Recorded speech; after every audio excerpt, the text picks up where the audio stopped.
Welcome back, Warriors, to another episode of what is now the Warrior 3 podcast. I'm Bruce Hooley, and it's a blessing to have you guys on the podcast today as we've got a very special treat in store for you once again. Our mission is to empower and equip men to live, lead, and love strong. And men, if you want to get stronger, go to Warrior 3, the number 3, Warrior, the number 3, project.com and subscribe. You'll get access to an awesome community of men, free content, and be the first to know about upcoming events, resources, and much more. Quick question. Do you feel strong in your physical, spiritual, and relational health? Now, if you said no to any of these three categories, you're not alone. Whether you're getting a little soft in the midsection, struggling to build deep, intimate relationships with God or the others around you, or you just don't want to be average or okay in anything, the Warrior 40 Challenge is for you. Remember, before Jesus started his ministry, he intentionally put himself through struggle in order to get prepped and prepared for battle. Well, men, we're in a battle for our health, faith, and relationships. And it is time to get stronger. For more information on how to take the Warrior 40 Challenge, visit Warrior, the number 3, project.com. That's Warrior3project.com for details. Okay, today's guest, a very special guest, Kary Oberbrunner. Kary is a Wall Street Journal and USA Today bestselling author of 11 books in multiple genres, ranging from business to fiction to technology. He's the founder and CEO of Igniting Souls and Blockchain Life. Now, together, these companies help authors, entrepreneurs, and influencers publish and protect their intellectual property and turn it into 18 streams of income. Kary earned his doctorate degree in transformational leadership, training over 250,000 authors, entrepreneurs, and influencers over the past 2 decades. And in the past 2 decades, he's ignited over 1 million people with his content. He lives in Ohio with his wife, Kelly, and 3 children. You can visit KaryOberbrunner.com, Kary, K-A-R-Y, Oberbrunner, O-B-E-R-B-R-U-N-N-E-R, KaryOberbrunner.com to get connected to what Kary is doing around the globe. All right, with that, here's Dr. Brandon Schreiner with today's guest, Kary Oberbrunner. All right, Kary, I appreciate you being on the Warrior 3 podcast. You know, you're one of those guys that, when I'm looking at the podcast schedule for the year, I kind of think who's in the community, that's living, leading, and loving strong, which is, kind of one of our core values, in our mission is to empower men to live, lead, and love strong. And, you're just one of those guys. I've worked out with you. I kind of follow you in the community, and you're just doing some really awesome stuff for the Lord. And, just with your business, you've just come from a lot. And so I really appreciate you taking time out of your busy schedule to empower men. Thank you. Oh man, great to be here. And I do think it is a mindset. It's a mindset of going all in and redeeming our time and not wasting it or spending it. So this is me redeeming my time and spending time with you today. I appreciate that. The Bible says that our days are numbered, so number our days. I talk about that a lot with, my team and my boys, and, people ask me all the time, like, Dr. B, like, why are you so driven? Or I get this a lot, and I'm sure you get this a lot. It's like, man, how do you get everything that you do get done? And I just, it's just a drive. It's a mindset. It's like all in or not, so totally. I love that about you. And we don't get that much time here on earth. And so we've got to do what we can do to leave a legacy and, lead as many people as we can north. And our time will come when we can rest. But Tim Tebow says it the best. He says, when I come to the Lord, I want to be exhausted. I don't want to be I don't want to be rested. I want to have calloused hands and, a bloody nose. And just like I got out of a wrestling match with Tom Ryan, I want to kind of, I want to be bloodied up. So I know that's who you are too. So I want to get into it. One of the first times I met you was at, a workout that we did at Allen Creek Stairs. It was 5+ years ago. I think it might even be more than that. But, as I began to, just get to know you a little bit, you opened up to me about your past, and it was automatic. Mm-hmm. You were just very unapologetic about it, which is super cool. And, some of the emotional and spiritual struggles you battled with and you overcame. Yeah. And, addiction and, just things that you just went on. I think you were a pastor at one point in time, or you're still pastoring, but you were a pastor, and now you're leading millions of people and running a $1 million company, multi-million-dollar company. So walk me through what that was like for you and just kind of the process of coming out of that. Yeah. So basically, I grew up in a Christian home, and it was in Wisconsin. My parents never had a desire for money. Okay, so I kind of grew up poor. I'm just being real, and yet a heart to serve. So that was modeled, and I never was. Uh, my parents modeled a good Christian faith, but me and my wiring, I naturally latched on to performance, and that performance with God even. So if you think about the prodigal son story, a lot of people are like, oh man, I'm totally the younger son. I was rebellious. Well, I was actually the older son. So I was the son who basically said, look, I'll work and I'll slave away and I'll be like ticked off at the Father, pretty much, the Heavenly Father. And my performance came with a price, because I realized I couldn't perform. And so rather than go to God with the need for grace and saying like, oh God, I can't do it myself. I need your grace. Now, I was a Christian, so I was saved by grace, but I would say sanctified by works. That's kind of how I lived, right? So I had my fire insurance, but I was like, man, I'm going to just work hard. I'm going to be the best Christian. And the truth is that I couldn't.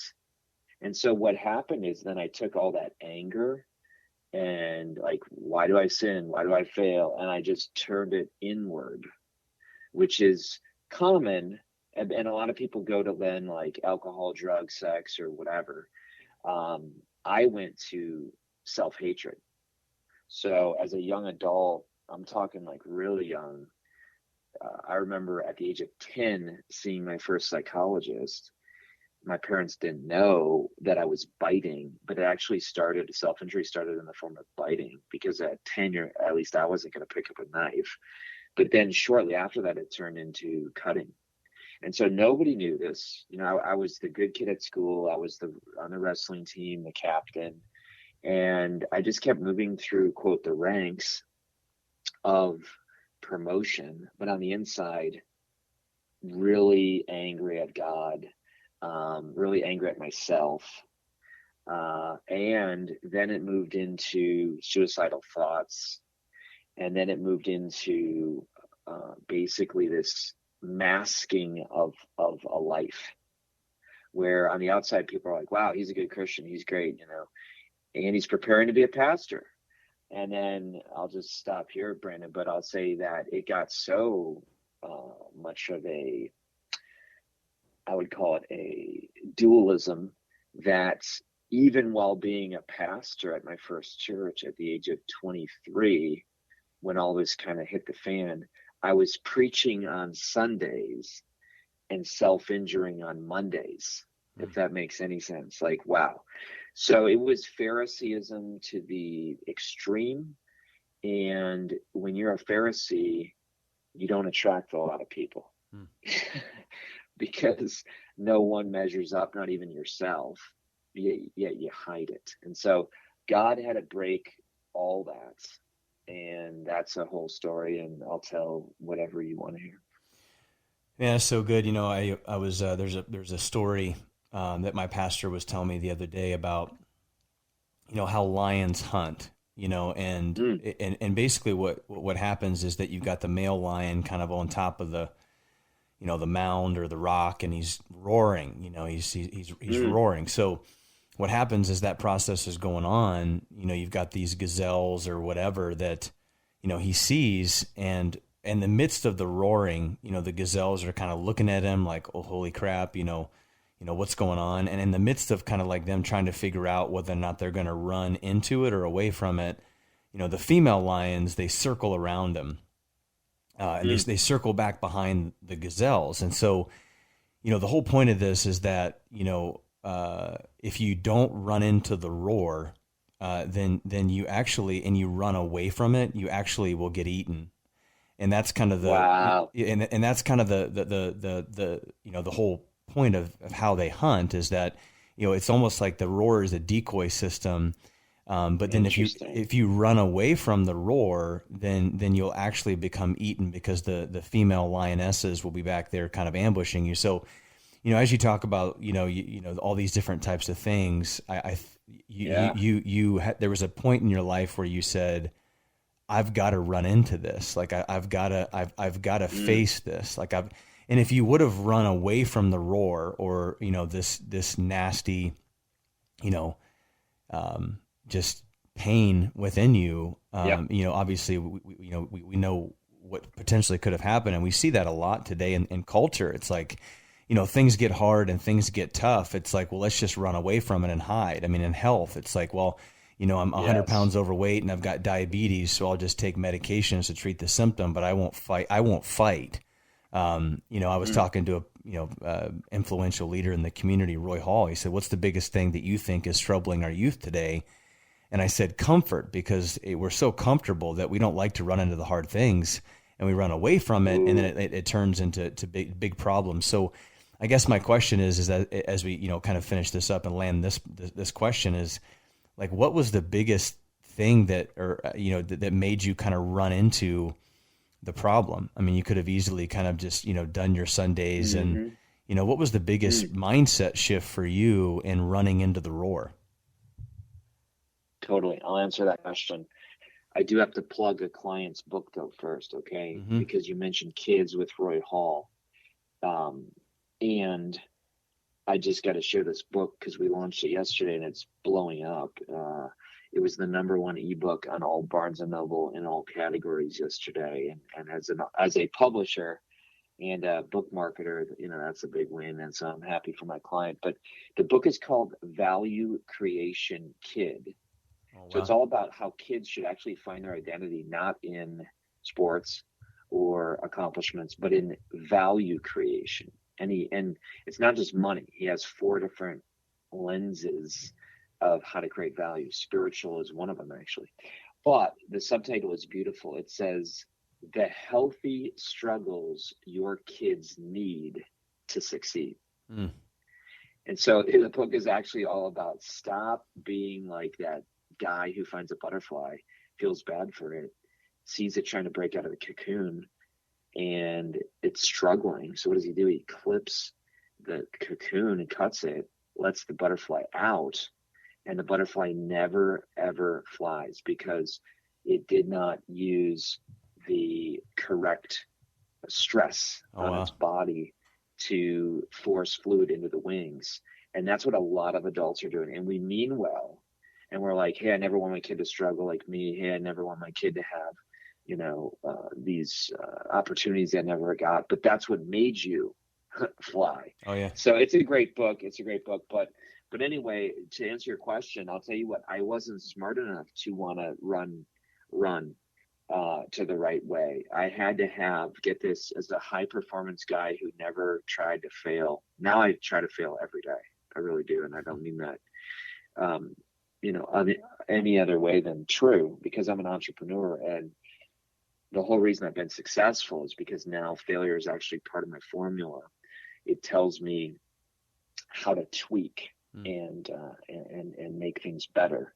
Elon Musk just blew up a rocket today, and he's like, great, now we know how to improve it. So, but my point was I never embraced failure. And so here I am in seminary, get this, I'm training to be a pastor.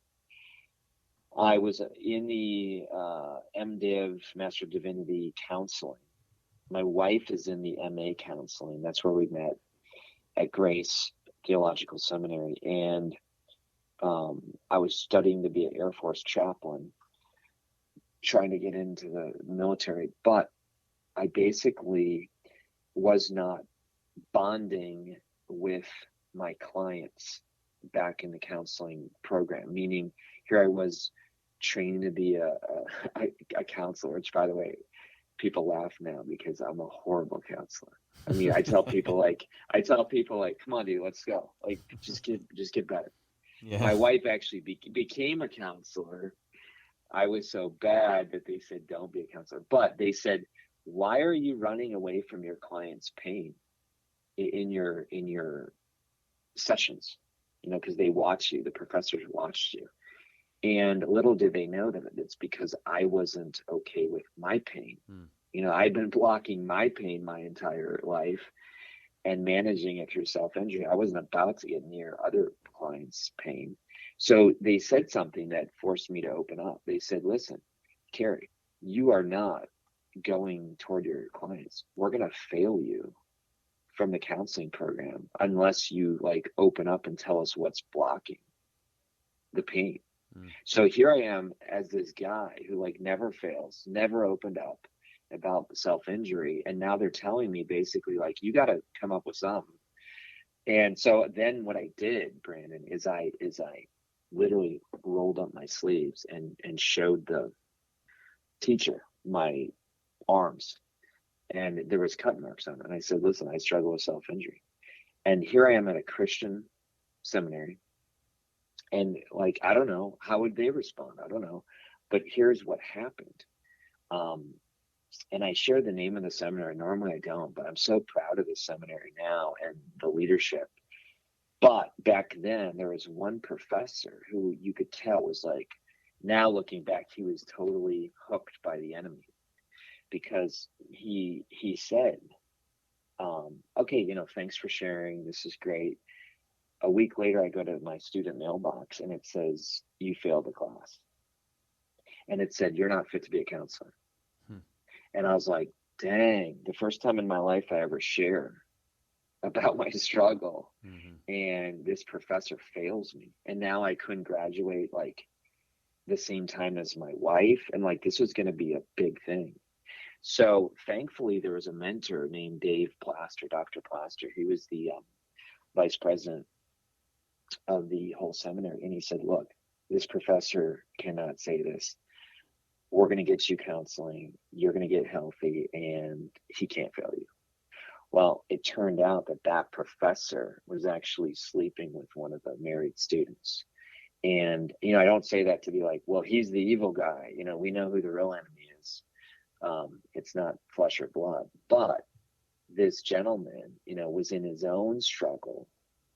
And when we are in our own struggle, we sometimes are agents of darkness instead of light. And so there's so many lessons that you could unpack here, but that was the breakthrough. That was the breakthrough that God had to use a failure to force me to get into counseling. I got into counseling, and what really helped and healed me, I got to share this. This was the imprecatory Psalms.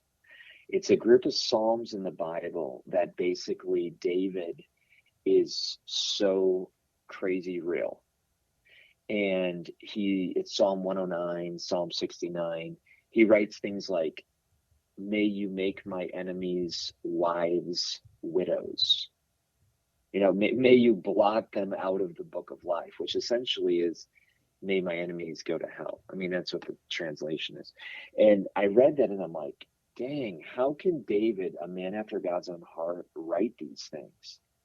And here was the big breakthrough for me, Dr. Brandon. It was realizing that spirituality is ultimately tied to authenticity. And so it freed me up to say, God doesn't want me to come cleaned up, because it's never going to happen. And that's why I never came to God in a real intimate way. God actually wants me, all of me, the broken me, and that's where transformation can happen. And so I literally can say that was the point in time where I got on the right path. And instead of just being saved for the penalty of sin, I started to get saved from the power of sin. Super good, man. I tell men all the time, the world doesn't need any more perfect altar boys. We need men that are going to come to other men and say, hey, bro, me too. I struggle with that too. Me too. I think that's probably one of the greatest things that, I could ever hear from somebody else, especially a high achiever. It's like, hey, man, I struggle with that too. As fathers, as a dad who's leading 3 boys that, grew up in broken home. My, mother was, divorced, quite a few times. So I had to, a lot of different men in my life, and I didn't get to see my dad a whole lot. This whole concept of trying to be a good father and a good husband, I'm learning, and it's super good to know that there are other people out there that are struggling, and that's how we create brotherhood. That's how we create, as that iron sharpening iron, to nick off the imperfections on the blade so it can become sharp. It's super good. You wrote a book. I mean, you've written multiple books, and we'll put the website and just how to get more information on Kary and just some of the cool things he's doing in the show notes. But one of the books that you've written, it says your secret name. You say in this book, we say we want better health, finances, relationships, yet beneath the surface we don't think we deserve it. But the truth is, like, we'll never outperform our self-image. And that hit me personally, because I know that, in order to be able to do what I know that God has called me to do in a big way, to make, Warrior 3 Project kind of the Dave Ramsey of Financial Peace University for men's ministry in the church and just around the country. Like, I've got to improve my personal self-talk and who it is that God really, has called me to be, not this perfect, polished man, but a broken man that has imperfections, but at the same time is unstoppable. Kind of like David, he was an adulterer. He was a man after God. He was a man after God's own heart, but at the same time, he had imperfection. What are some of the action steps men or boys that want to become men can take, like, to better their subconscious self-talk? I read a book called The Power of the Subconscious, and how, like, just your thought process and what you tell yourself every day. Not only that actually changes your physiology. I mean, as a man thinketh, so is he. So, what are just some proactive steps that we can take to better our self-conscious self-talk? That's great. One of the things is that the enemy does not want you to know who you are. So your identity. Okay. So when young men have a misplaced identity or an absent identity, think about it. If I wake up in the morning and I don't know who I am, I'm going to base every interaction I have based upon other people's responses. In other words, let's say I was good yesterday and I took out the trash and I washed the dishes. My wife might be like, wow, thank you so much. You did great. And all of a sudden, boom, I'm happy. Or my wife, might have woke up and she had a bad day and she didn't acknowledge anything I did. Now I walk into the relationship empty, and I'm like trying to get from her, or a teen trying to get from friends, that identity. So when you have absent identity, you're literally going through the world based on your performance. Did you make a deal? I'm awesome. Did I have a failure? I stink. And so it's literally a yo-yo up and down. Or I'm not getting affirmation. I'll go to porn. I'm not getting, comfort. I'll go to alcohol, like whatever. So what I suggest that people do, and people might identify with a quick story, Lion King. Yeah. Child of the king, perfect relationship with the father, knows his identity. He knows what his purpose is. He's going to be heir to the throne. He knows his context. He's going to rule the jungle. So I say that everyone walks around with 3 questions. Who am I? Identity. Why am I here? Purpose. And where should I invest my time? Direction. And where those 3 converge, I believe, is the soul on fire, which is my whole brand, Igniting Souls. But the point that I'm making is that what happens, check this out, he forgets his position. So most Christians today are ignorant of their position in Christ. And so then what happens is he forgets his position. So he goes into places he shouldn't go, the elephant graveyard. He listens to the liar, the deceiver, Scar. You see the spiritual overtones here. What happens? His condition, right? How he is, gets him into trouble. So position is who you are, condition is how you are. And if you're not settled on who you are, then you find out your identity from how you are. So what does he do? He goes into places he shouldn't go. His father has to save him and dies in the process. So now he's like, well, crud, my position is rocked. So along comes Scar, the liar, the deceiver, and says, get out of here. You're a murderer. He embraces that new identity. Banished, murderer. And what happens? He then goes into a life of Hakuna Matata. He says, don't worry, be happy. Everything becomes pleasure, meaningless. And that's where most males are today. I would say that's where most of the world is today. That's the truth. Yeah. That's I the mean, truth. it's like, things get hard or things get tough. And, instead of running into the war and trying to figuring out or reconnect with who it is that I am and who I was called to be, I'll just kind of live a mediocre life, and I don't really have any kind of rumble strips in my life anymore. It's just like Hakuna Matata, means no worries. Like, everything happens for a reason kind of mentality. And man, that's super good. I love that. I've watched that movie a million times with my boys, and the way that you put that together, I'll never watch that movie the same ever again. That's super great. Well, and let me say the final part, because this is killer. This is amazing. And by the way, it's the storyline for Lord of the Rings. So Lord of the Rings, really quickly, Strider is a wanderer. Strider has no purpose. Strider doesn't know who he is. And yet here is the king of Middle Earth, but he doesn't know it yet.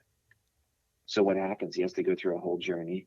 He has to discover his identity. And once he does, he sheds the life of wandering. And I had this quote on my car for years. It says, not all who wander are lost.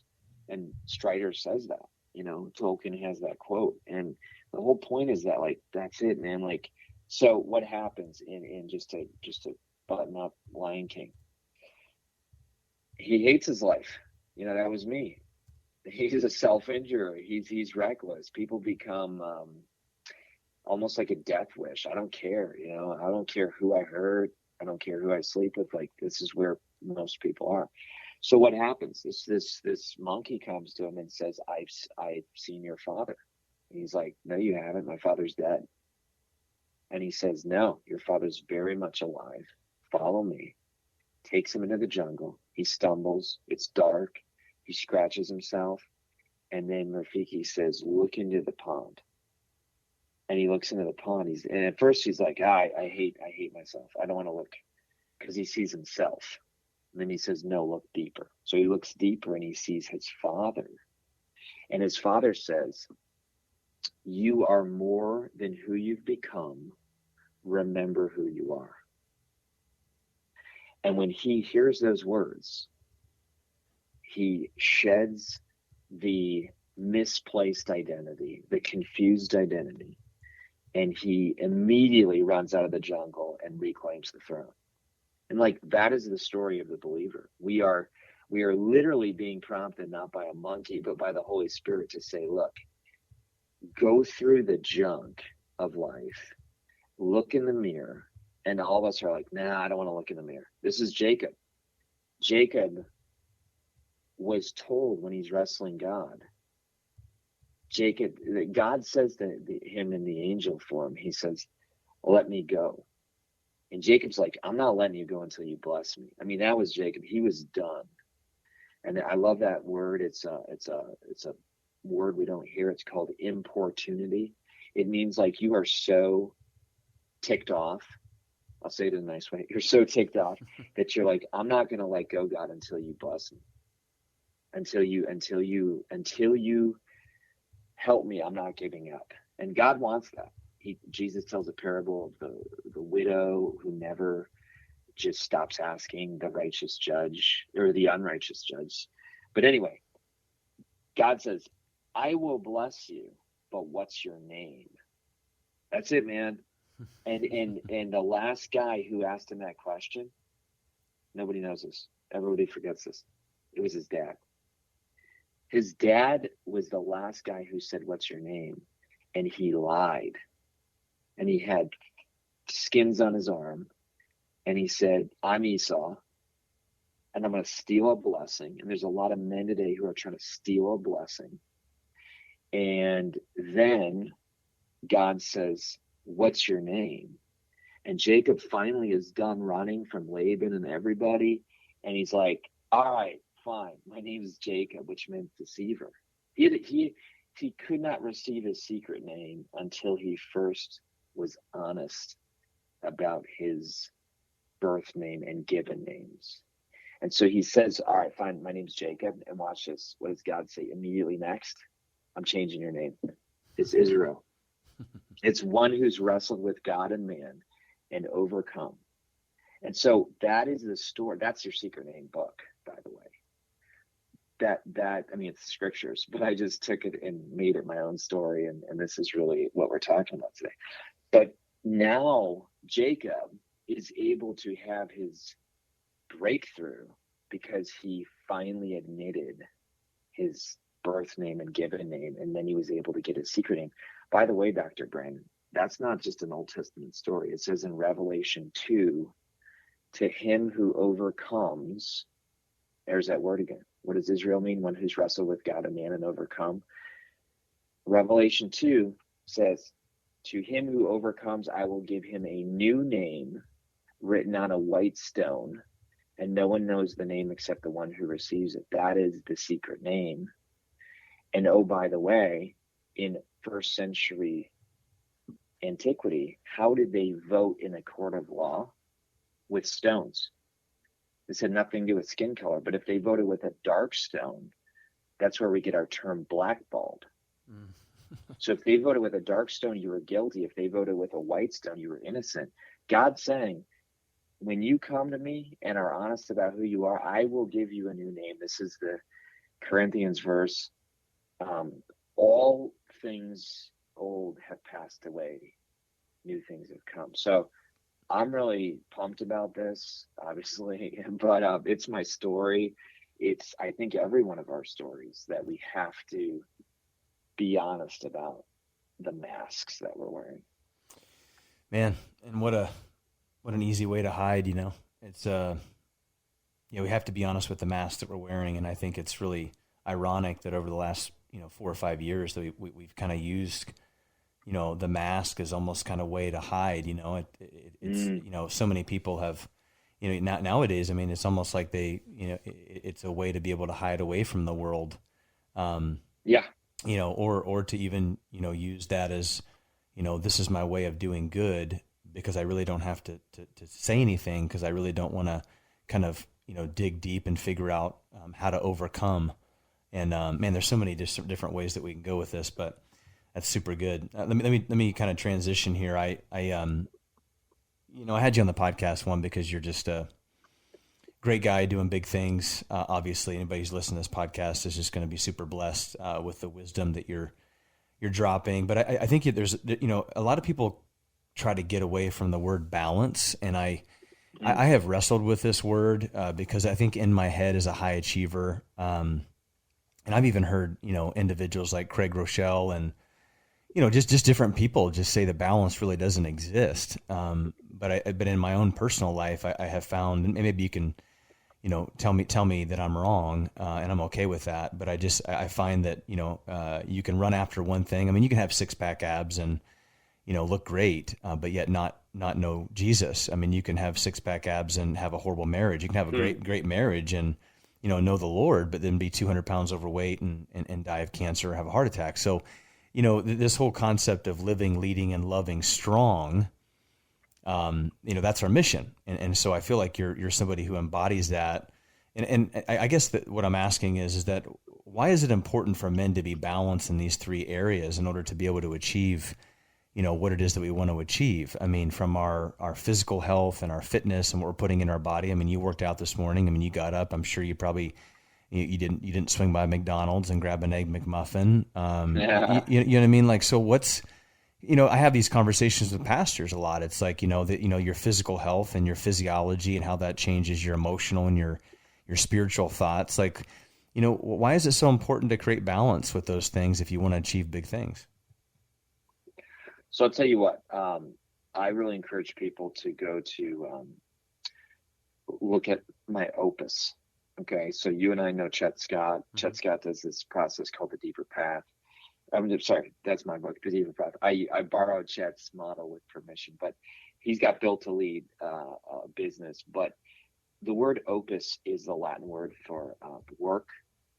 So there's two words for work. One is labor, which means toil, and the other one's opus, which means masterpiece. And if people go to karyoberbrunner.com/opus, they can literally read my opus. And opus is overarching vision, O, P is purpose, U is unifying strategies, and S is scorecard for significance. And so I really think you'd like this, Dr. Brandon, because opus is where your big vision is. But then Chet really hits you hard with the only way you're going to do that is through a strong core. And your core, get this, your core is made up of a six-pack. So that's why I think you'd like this. Your six-pack is your worldview, your purpose, your principles, your passion, and your identity. Okay, that's your six-pack, those six things. So I say all this to say, I don't believe in balance. If people look at my opus, they'll probably be like, dude, you're not balanced. But what is balance? Balance probably means that I have a ton of friends. I actually don't have a lot of friends. Not in a bad way. I'm not antisocial, but I get things every day. Just yesterday, I got an invitation somewhere. A lot of guys struggle with that. Guilt. Should I say yes? Should I say no? Here's what I've done, Dr. Brandon. I've pre-decided everything.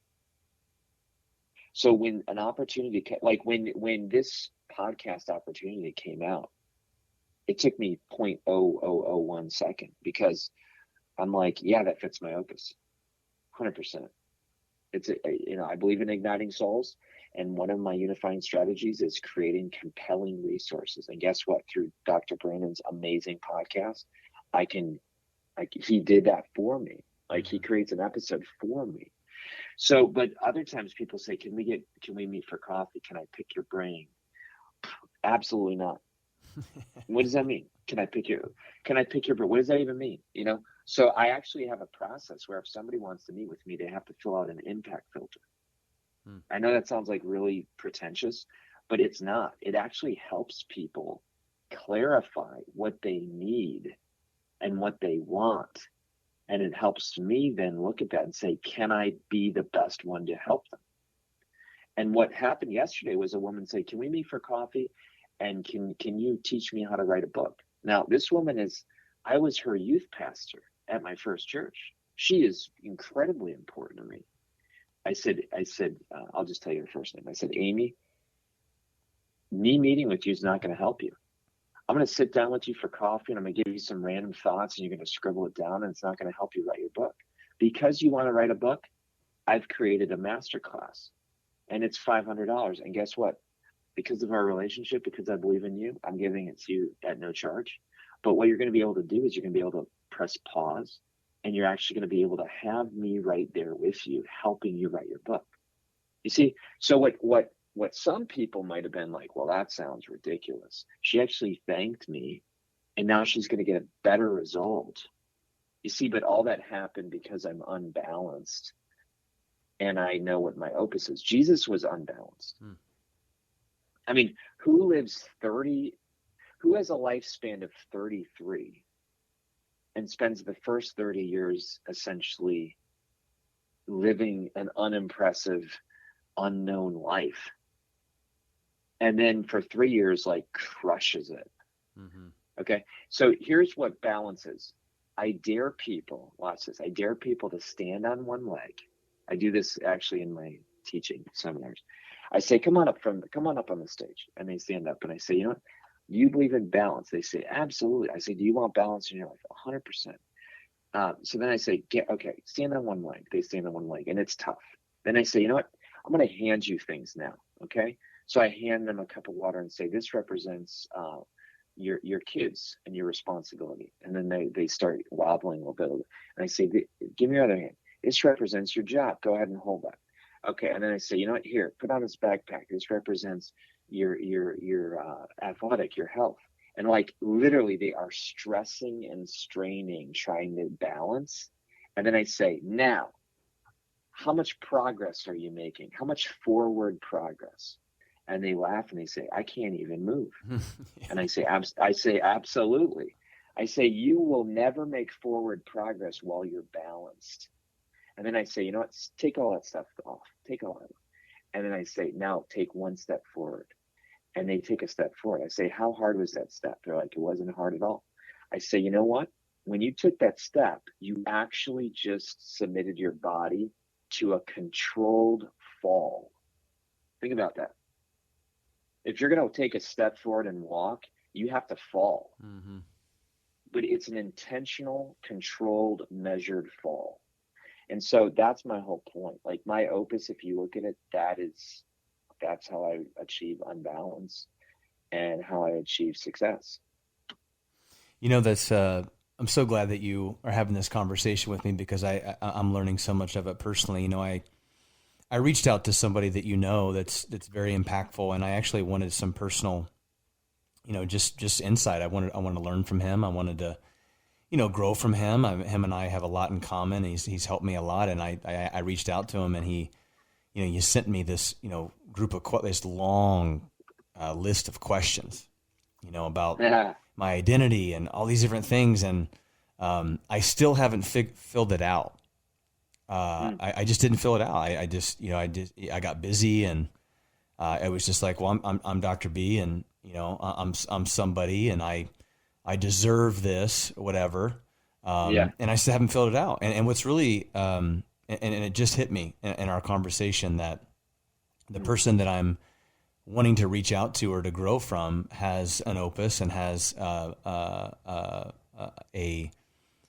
clear, distinct path in his life. And because I didn't put forth the effort to fill out the questions, why would he want to sacrifice his time away from the things that are going to move the needle for somebody who hasn't even invested into it? And I have this conversation with patients every day. You know, if you want to have some time with me, then you've got to put in the work and the effort. I mean, health is extremely simple.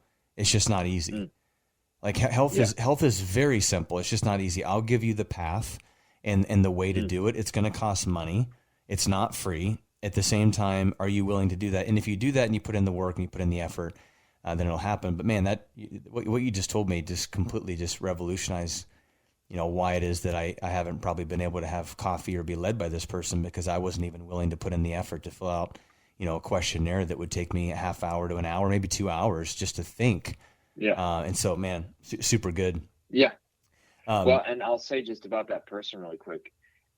That person, you know, there's two ways to roll with it. One way is to be like, you know, a jerk and like, I'm not going to talk to you unless you, you know, do this. The other way that I say in the video is, look, by you doing this work ahead of time, I'm going to better be prepared to help you. Because sometimes, Brandon, people fill out that form, that impact filter, which I get from my coach, Dan Sullivan, a strategic coach. And you know what? I realize, oh my gosh, who they really need is Dr. Brandon, you know, or who they really need is Tom Ryan. And I might actually spend some credibility in my relationship and say, listen, Tom Ryan, I got a guy here who totally needs to meet with you. And so I might actually make a better connection for them and like spend some credibility chips, but now I can help them better. Jesus asked people at times, it sounds crazy and it sounds cruel until you really understand. Jesus met this guy who was at a Bethesda, at a poolside for 38 years suffering. Okay, like think about that. 38 years suffering. And he goes up to him and says, do you want to be made well? And like, again, if you think Jesus knows everything, you think, man, Jesus is a jerk or something. What's going on here? And you know what the guy does? He doesn't answer the question. It's crazy. He doesn't answer the question. He says, look, I've been waiting to get into the pool. And there was this you know, belief that if the pool stirred, whoever jumped in first got healed. So he's like, look, I want, you know, I'm waiting, but nobody's bringing me to the pool. So what he was he's a victim, you know, and this is where I'll like kind of land the plane here, because this is really important. But There's a lot of your podcast people, and I don't normally say this, but I just feel like I'm supposed to say it because it's true. There's a lot of people right now who are listening who are absolute victims.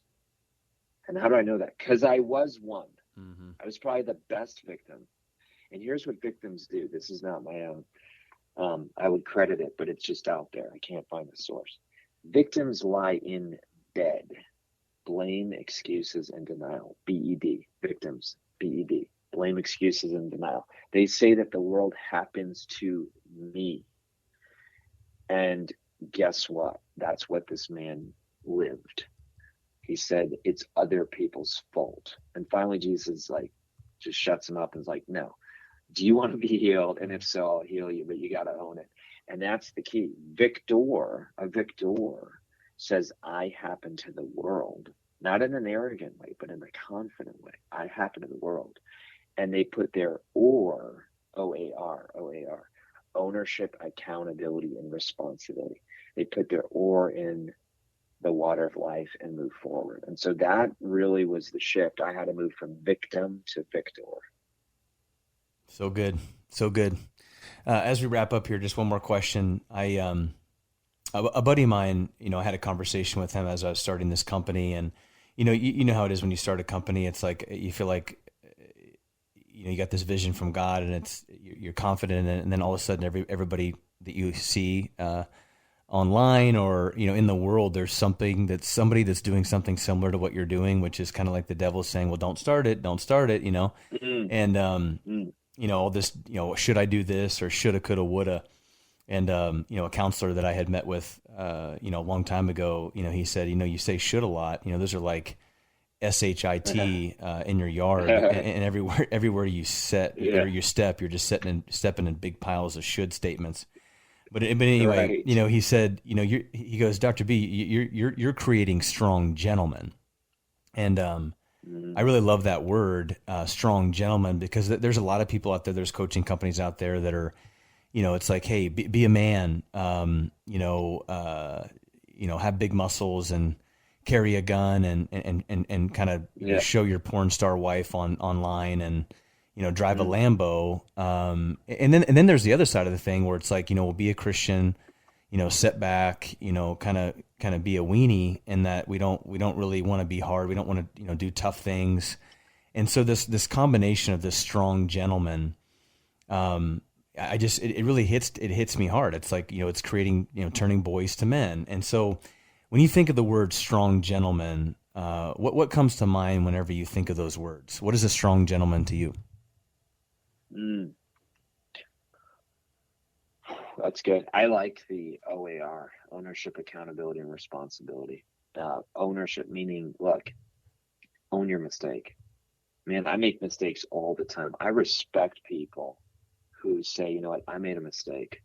Or, that's so much more impressive than getting caught, which is so common today on Twitter. And it's like, well, I didn't know, I didn't know inviting a prostitute in my hotel room would require me to cheat on my wife. Like, I didn't know, I just feel like people are going to make mistakes. I make them every day, but to take ownership, when I do that with my team, I have 7 employees and a team. And when I tell the team, look, I did that literally an hour ago. I apologized to a teammate. And I'm like, look, man, I'm sorry. I did not see that email. And you already did the work, and I apologize. Like, that is a man.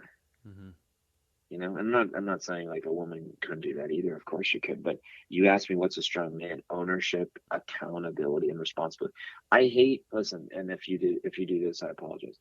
But I hate it when people say, I need an accountability partner. Okay, fine, you do. But you know what? They're not an accountability. You got to keep yourself accountable. Mm-hmm. Like, if you have an accountability partner and your accountability fails, then there goes your blame, excuses, and denial. Well, I failed. Why? Because my accountability didn't remind me. That's not being a man.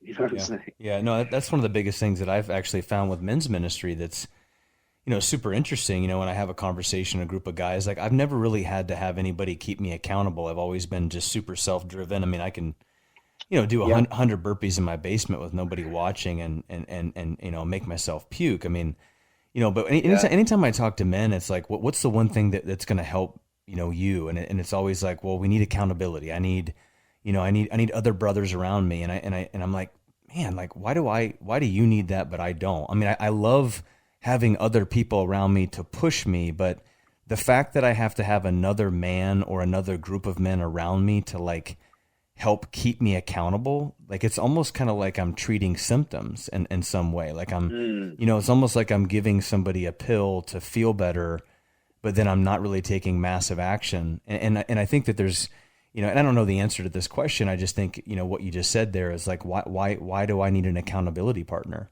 Is there, obviously we need iron around us, but if I have iron around us and it's truly iron, then that person doesn't necessarily need accountability. They just actively show up and they're like, well, I just need you to sharpen me. They don't, does that make sense? There's a difference. Oh yeah. Listen, I like group rides, for cycling. Like I'm going on a big thing, to France with some of your friends. I need to be in a pack that's going fast because I go faster. Mm-hmm. But here's the difference. If the group can't ride, then I can't be like, well, the group didn't ride today, so I'm not going to ride. And so my falling and failing on the mountains of France is really not my fault. It's the group's fault. You see the difference? It's like I'm going to enjoy Christian men who can push me to go further and faster, but I'm not going to blame them if they don't show up. It's good. Yeah, I need you to be able to ride. Like if you can't ride to begin with, then why are you a part of this group? You got growing to do. But now that you can ride, I need you to push me to become a better rider. Yeah. That's a completely different mindset. I tell men this all the time. It's like I don't want to show up to a small group where we drink coffee and eat cookies and talk about our problems. Like I think that there's got to be some type of a different, which is, kind of where the Warrior 3 model, which is, from a small group standpoint, I think there's why I love the physical fitness side of things first. It's almost kind of like, it's a way to break you down. It's a way to break you down and then open you up. I would almost guarantee you that, after a 100 or 50-mile day of riding through the French Alps, there's a lot of really great deep conversations that are brought about because of some of the the ego that's broken and just the opening up when you're tired and you're emotional. I mean, there's something gold in that. Yeah. I mean, I work out with you guys at times, and if you have to pause your workouts for whatever reason, right, Dr. Brandon, if a guy's like, oh, my health went to the trash can. Well, why? Because we didn't have our Tuesday morning workouts. Like, okay, his whole workout and health depended upon an external force. And so like Chet cancels workouts at times, and maybe sometimes I do need to rest. But if I'm like, well, gee, my whole workout is gone now, so I'm just gonna. I just see that. I see our society, whether it's handouts or businesses failing or business bailouts. It's like college forgiveness loans. Like, I know I'm going political here, but I just feel like there's this whole thing of we never expect people to grow up. Man, so good. So good. I was talking to my wife the other day. I said, I'm not, I don't care if they say my loans are going to be forgiven or whatever, I'm always going to pay those things back. Like there's just nothing in my body that says that I'm not going to earn that. And that's just different. So, man, that's super good. And just say this last thing. And here's why you say that. Because the price of the forgiveness loan, you're going to gain so much more by being a man of integrity and by being a man of discipline. That is worth so much more than $100,000. Mm. You know what I'm saying? Like that's what I'm talking about. Like you can go buy a gold medal on on eBay. Literally, I found this. You can buy an Olympic gold medal, a real one, on eBay. Some Olympians selling theirs. Oh man, what did that do? You know, like you didn't do any work to be an Olympian, and so you might have the external, verification, but you never did the work, and so you'll always lack confidence.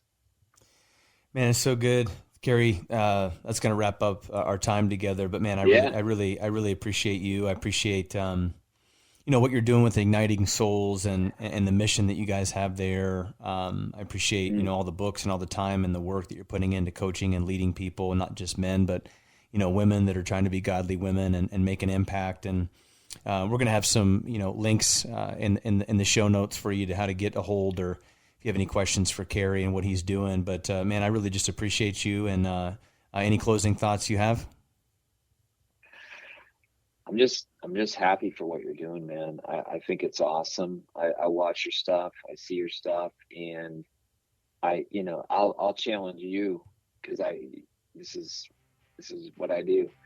I'd say, Dr. Brandon, you better get ready to play a bigger game, because God's given you a ton of gifts and talents, and I think he's calling you and me to play bigger. The darker the world gets, the brighter his people need to be.